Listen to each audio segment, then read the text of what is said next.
Exam topper में आपका स्वागत है। आज हम यूपी पीसीएल का जो अकाउंट असिस्टेंट का वैकेंसी निकला हुआ है और उसका जो हाल ही में 1-2 महीने में उसका एग्जाम भी होगा। उसके लिए हम अकाउंट्स अकाउंट्स का जो पोर्शन है, इनकम टैक्स, ऑडिटिंग, है ना, वो वाला जो है, 3 पार्ट है उसमें। एक तो क्या अकाउंटेंसी है, इनकम टैक्स है और ऑडिटिंग है। ठीक है, उसके लिए हम क्लास स्टार्ट कर रहे हैं। आज ये हम फर्स्ट क्लास है। ये है यूथ कंपटीशन टाइम का है, बुक है। इसके इसका हम पूरा एक एक करके कुछ सारे क्वेश्चन सोल्व करेंगे, सारे चैप्टर करेंगे हम। इसमें 9370 दिखा रखा है पूरा। ये है assistant accountant and clerk, chapter wise solved paper, ये हम करने वाले हैं। ठीक है, इसमें पहले हम देख लेते हैं क्या है, कौन कौन सा चैप्टर है। ये पूरा हम एक एक करके करने वाले हैं अभी। सबसे पहले तो basic terminology and definition in accounting है, ये चैप्टर है। फिर उसके बाद है business book keeping, recording and reporting है, अकाउंटेंसी है। ये तीसरा चैप्टर है।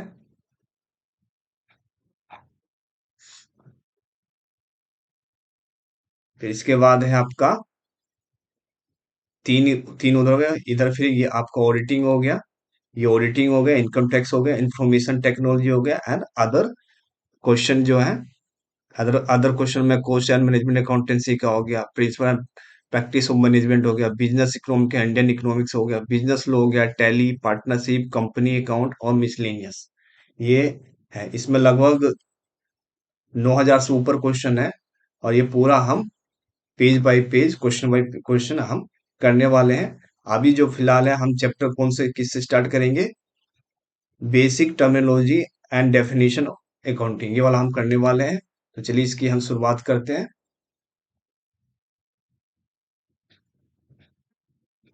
ये एनालिसिस ऑफ द क्वेश्चन दे रखा है कि कितना है, बेसिक टर्मिनोलॉजी में कितना, मतलब कितना, असिस्टेंट अकाउंटेंट के कितने हैं, अकाउंट क्लर्क के कितने हैं।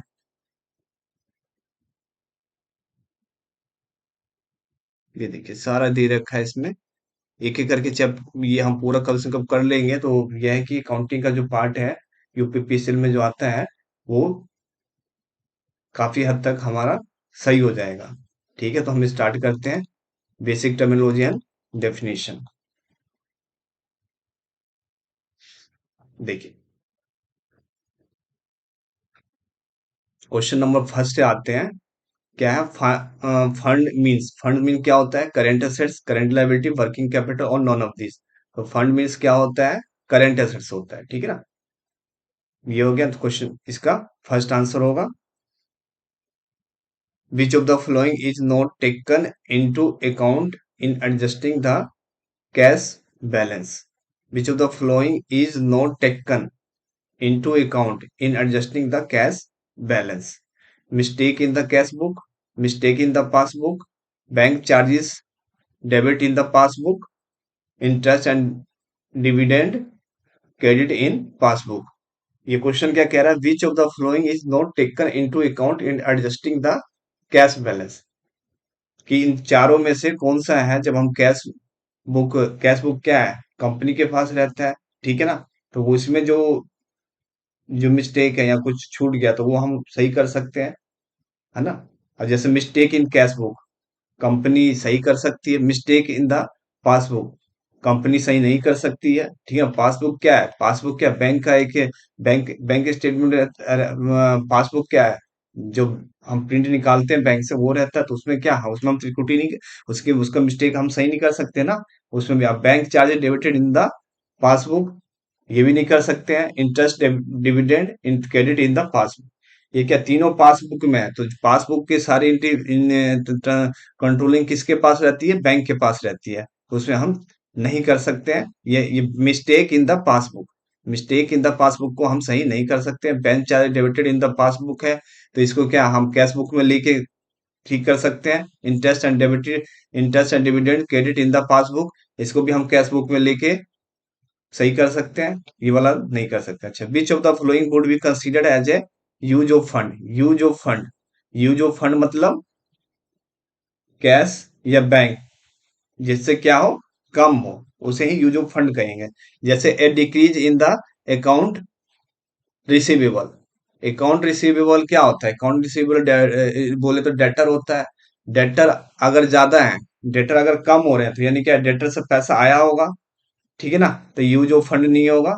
यूज ऑफ फंड में क्या होगा कि पैसा हम पैसा कंपनी से, बिजनेस से गया हो। और जैसे decrease in the cash, cash minus हो गया, कैश कम हो गया, यानी डिक्रीज हो, यानी ये यूज ऑफ फंड होगा। यानी इसका आंसर क्या होगा? दो होगा। अच्छा, तीसरा चलो देख लेते हैं। An increase in account payable. An increase in account payable. Account payable क्या, क्रेडिटर होता है। क्रेडिटर कौन होता है? जिससे हम पैसा लेते हैं, ठीक है। पहले 10,000 का था, अब 20,000 का हो गया, and increase in the account payable. For example, पहले 10,000 का था, अब 20,000 का हो गया। इसका मतलब क्या है कि हमने और उससे उधारी बढ़ा ली होगी। बढ़ा ली होगी तो कैसे, कैश क्या हमारे पास आ गया होगा, तो ये वाला नहीं होगा। एंड इंक्रीज इन कैश, तो इंक्रीज हो रहा है, तो यहाँ ये भी यूज ऑफ फंड नहीं होगा। तो आंसर इसका क्या होगा? बी होगा। अच्छा ठीक है। Which of the following is which of the following is an example of use of fund? Use of fund, ये भी आ रहा है कि यूज ऑफ फंड कौन सा है? Increase in the fix assets. Fix assets बढ़ गए, यानी फिक्स कब बढ़े होंगे? जब हम लोग परचेज किया होगा, ठीक है, तो ये तो गया होगा। यूज ऑफ फंड में क्या, पैसा आना चाहिए। इंक्रीज इन द कैश, ये होगा, है ना, इंक्रीज आ गया, ये होगा। Tax refund, tax refund, use of fund. Increase in the cash, वो भी नहीं होगा, उससे क्या, कैश बढ़ गया। टैक्स रिफंड हमें मिल गया, वो भी नहीं होगा। Increase in any liability, increase in any liability, कोई लाइबिलिटी क्या बढ़ गई, ठीक है, तो ये भी नहीं होगा। किसी उधारी ले लिया, ठीक है, उससे भी कैसा कैसा आ गया होगा, उधारी लेना, यानी क्रेडिटर से हमने पैसा ले लिया, तो उधार ले लिया, तो वो क्या, पैसा है ना, यूज होना चाहिए। यूज मतलब पैसा बिजनेस से जाना चाहिए। अच्छा, increase in fix assets. Fix assets हम लोग परचेज किए होंगे, ठीक है। फिक्स एसेट परचेज किया होगा, तो क्या उसके लिए कैश या बैंक से पेमेंट किया होगा, तो ये तो हो गया यूज और फंड। यानी इसका आंसर क्या होगा? ए होगा। ये आंसर होगा, ए होगा, ठीक है। अच्छा, which of the following is not an liability account? कौन सी लाइबिलिटी अकाउंट नहीं है? अकाउंट पेबल है, लाइबिलिटी साइड आती है।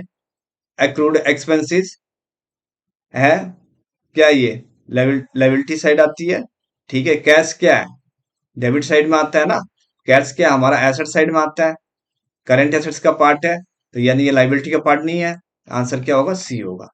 विच of the flowing will have a credit balance? इसका क्रेडिट बैलेंस रहता है। जैसे सेल्स है, कैपिटल है, सैलरी है, रेंट पेड है। तो सैलरी और रेंट पेड का तो क्या है, ये दोनों एक्सपेंसेस है, और इनका हमेशा क्या है, हमेशा क्या है, बैलेंस क्या रहता है? डेबिट बैलेंस रहता है।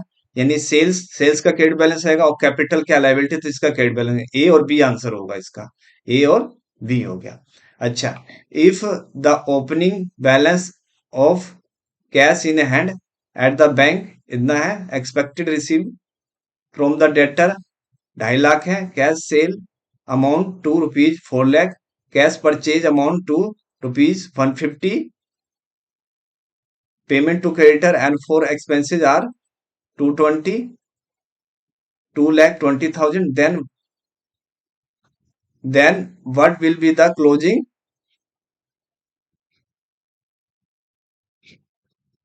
ये काम नहीं कर रहा है, एक सेकेंड। हाँ, अब यहाँ पे,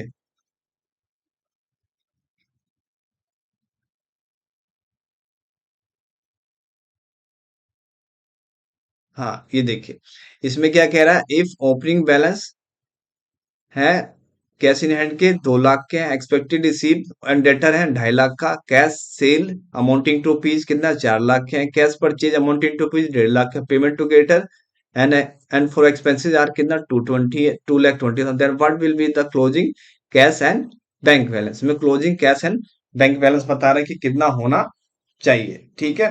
तो इसको हम देख लेते हैं पहले, कैसे क्या क्या करेंगे, पहले इसको हम समझ लेते हैं, ठीक है। चलिए आगे।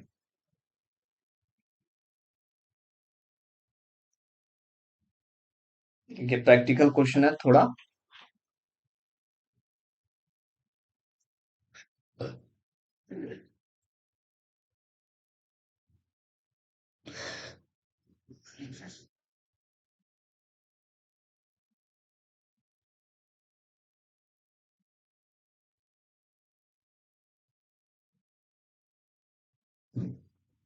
अब किया जाए, ध्यान से देखिएगा कैसे होगा ये। कह रहा है कि कैश और इसमें कैश वाला बनाना है हमें, ठीक है ना।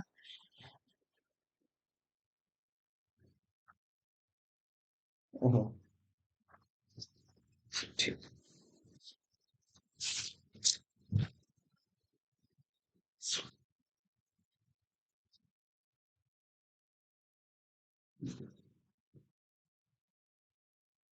देखिए समझेंगे।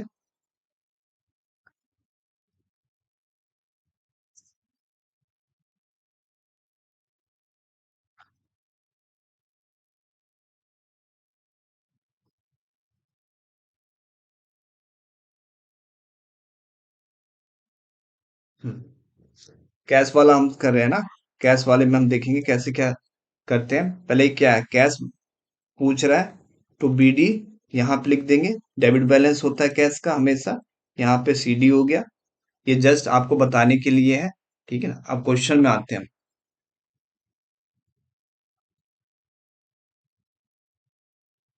क्वेश्चन में आते हैं। क्वेश्चन हमारा क्या है, ये वाला है क्वेश्चन। क्वेश्चन किस में है, क्वेश्चन ये रहा हमारा। कह रहा है कि देखिए opening balance of the cash in hand and cash at bank कितना है, 2 लाख का है। 2 लाख इधर हमने 2 लाख लिख दिया। 2 लाख लिख दिया, ठीक है। यहाँ पे 1 मिनट डबल खुला हुआ है, इसको ना डिलीट करना पड़ेगा, इसको आपको। अच्छा ठीक है, ये शायद एक ही है खुला हुआ, ओपन है। अच्छा ठीक है, ये 2 लाख मैंने लिख दिया ओपनिंग। और कह रहा है expected receive from the debtor. Debtor से रिसीव हुआ तो एंट्री क्या करोगे, cash account debit to debtor, यही होगा। कैश क्या हो रहा है, डेबिट से, डेबिट डेबिट हो रहा है कितने से, डेटर से। यहाँ पे डेटर का नाम लिख देते हैं। कोई भी डेटर का नाम है नहीं तो कोई नहीं, डेटर ही से लिख देते हैं। 2,50,000, यहाँ पे मैंने लिख दिया 2,50,000 डेटर का, ठीक है। अब देखिए यहाँ पे कह रहा है cash sale amounting, cash sale amounting to rupees 4 lakh, cash sale amounting to rupees 4 lakh. Cash में सेल किया गया तो cash account debit to sale होगा, टू सेल। ये मैंने लिख दिया कितने का, कितने का है जी, 4 लाख का है। यहाँ पे मैंने 4 लाख का लिख दिया, ठीक है। अब देखिए कह रहा cash purchase amounting to rupees 150, cash purchase कर रहा है 1.5 लाख के। तो कैश परचेज करोगे तो क्या, purchase account debit, purchase account debit to cash होगा। कैश क्या हो रहा है, क्रेडिट हो रहा है, किससे हो रहा है, परचेज से।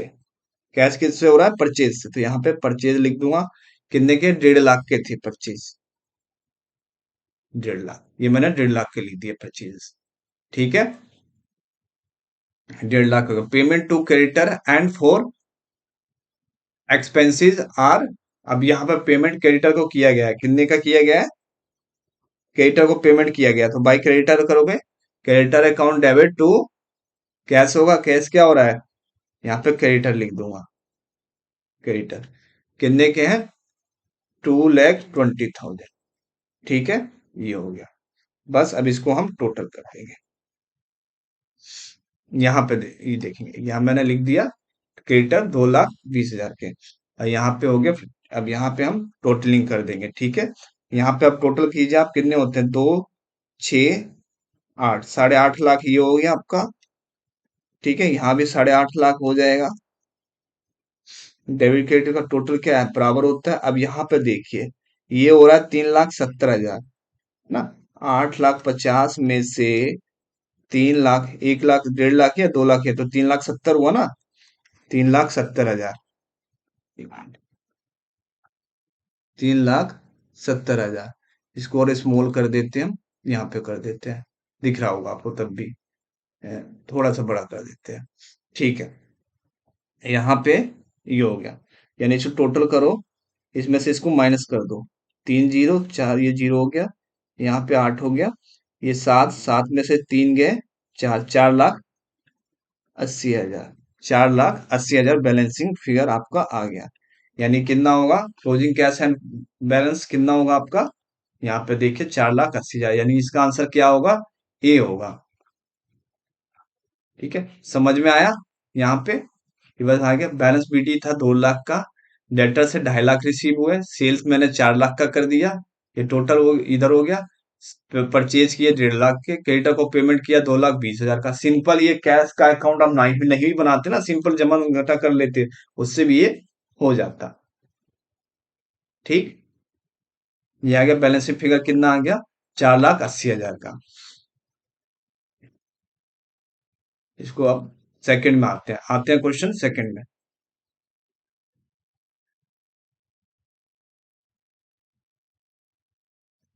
कह रहा है cash cash book is use to record the following. All cash receive सिर्फ रिकॉर्ड करने के लिए किया जाता है?